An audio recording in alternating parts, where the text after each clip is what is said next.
بسم اللہ الرحمن الرحیم۔ السلام علیکم ورحمۃ اللہ وبرکاتہ۔ آپ دیکھ رہے ہیں دین اسلام۔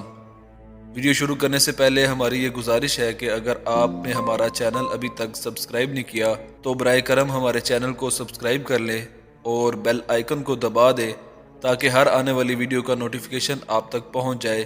جزاک اللہ خیرہ۔ ہارون الرشید کے دور میں ایک بار بہت بڑا قحط پڑ گیا۔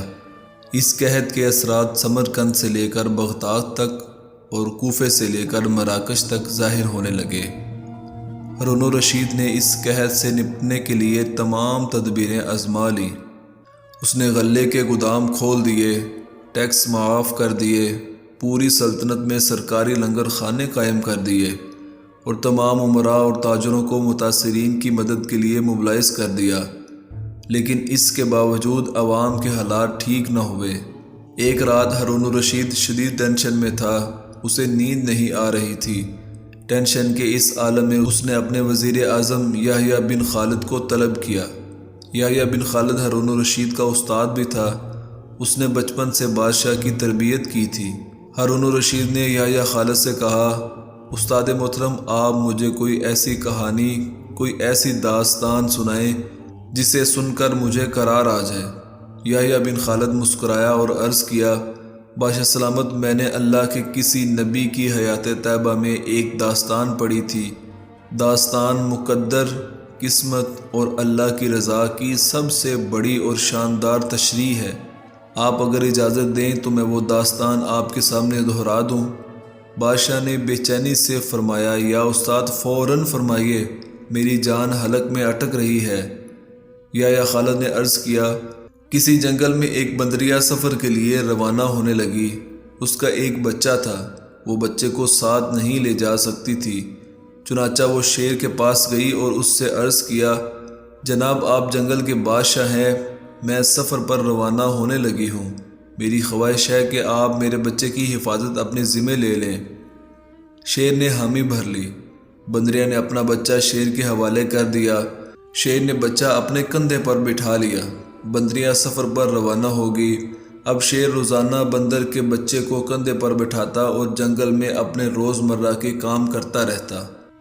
ایک دن وہ جنگل میں گھوم رہا تھا کہ اچانک آسمان سے ایک چیل نے ڈائی لگائی، شیر کے قریب پہنچی، بندریا کا بچہ اٹھایا اور آسمان میں گم ہو گئی۔ شیر جنگل میں بھاگا دوڑا لیکن وہ چیل کو نہ پکڑ سکا۔ یحییٰ خالد رکا، اس نے سانس لیا اور خلیفہ ہارون الرشید سے عرض کیا، بادشاہ سلامت، چند دن بعد بندریا واپس آئی اور شیر سے اپنے بچے کا مطالبہ کر دیا۔ شیر نے شرمندگی سے جواب دیا، تمہارا بچہ تو چیل لے گئی ہے۔ بندریا کو غصہ آ گیا اور اس نے چلا کر کہا، تم کیسے بادشاہ ہو؟ تم ایک امانت کی حفاظت نہیں کر سکے، تم اس سارے جنگل کا نظام کیسے چلاؤ گے؟ شیر نے افسوس سے سر ہلایا اور بولا، میں زمین کا بادشاہ ہوں، اگر زمین سے کوئی آفت تمہارے بچے کی طرف بڑھتی تو میں اسے روک لیتا، لیکن یہ آفت آسمان سے اتری تھی اور آسمان کی آفتیں صرف اور صرف آسمان والا ہی روک سکتا ہے۔ یہ کہانی سنانے کے بعد یحییٰ بن خالد نے ہارون الرشید سے عرض کیا، بادشاہ سلامت، قحط کی یہ آفت بھی اگر زمین سے نکلی ہوتی تو آپ اسے روک لیتے، یہ آسمان کا عذاب ہے، اسے صرف اللہ تعالیٰ روک سکتا ہے، چنانچہ آپ اسے رکوانے کے لیے بادشاہ نہ بنے، فقیر بنے، یہ آفت رک جائے گی۔ دنیا میں آفتیں دو قسم کی ہوتی ہیں، آسمانی مصیبتیں اور زمینی آفتیں۔ آسمانی آفت سے بچنے کے لیے اللہ تعالیٰ کا راضی ہونا ضروری ہوتا ہے، جبکہ زمینی آفت سے بچاؤ کے لیے انسانوں کا متحد ہونا، وسائل کا بھرپور استعمال اور حکمرانوں کا اخلاص درکار ہوتا ہے۔ یحییٰ بن خالد نے ہارون الرشید کو کہا تھا، بادشاہ سلامت، آسمانی آفتیں اس وقت تک ختم نہیں ہوتیں جب تک انسان اپنے رب کو راضی نہیں کر لیتا۔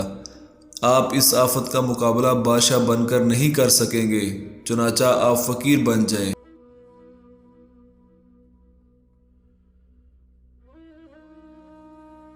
اللہ کے حضور گر جائیں، اس سے توبہ کیجئے، اس سے مدد مانگیے۔ دنیا کے تمام مسائل اور ان کے حل کے درمیان صرف اتنا فاصلہ ہوتا ہے جتنا ماتھے اور جائے نماز میں ہوتا ہے۔ لیکن افسوس ہم اپنے مسائل کے حل کے لیے 7 سمندر پار تو جا سکتے ہیں، لیکن ماتھے اور جائے نماز کے درمیان موجود چند انچ کا فاصلہ طے نہیں کر سکتے۔ اللہ تعالی ہمیں نیک اعمال کرنے کی توفیق عطا فرمائے، آمین۔